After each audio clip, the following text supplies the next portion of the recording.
Network cinema ఎలా ఉందంటే ఉదయం నిద్ర లేచిన దగ్గర నుంచి ఆన్లైన్ యాప్స్ వాటి కారణంగా యువత ఎలాంటి చిక్కుల్లో పడుతుందని చూస్తూనే ఉన్నాం. బలహీనతను బలంగా ఆకర్షించే శక్తి ఆన్లైన్ యాప్స్కి మాత్రమే ఉంది. అందువలన ఈ యాప్స్ ఉచ్చులో పడి విలువెల్లాడిపోయే వాళ్ళు ఎంతోమంది ఉన్నారు. అలాంటి వారి కథను కొన్ని కోణాల్లో ఆవిష్కరించడానికి చేసిన ప్రయత్నమే ఇది. Online gambler, online dating, online viewers, online dependent అనే నలుగురు వ్యక్తుల జీవితాల చుట్టూ దర్శకుడు ఈ కథను నడిపించాడు.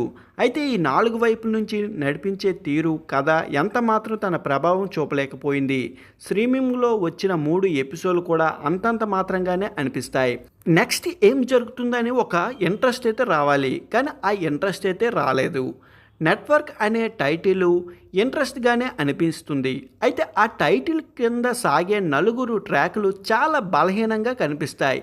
స్క్రీన్ ప్లే కూడా చాలా సాధారణంగా అనిపిస్తుంది.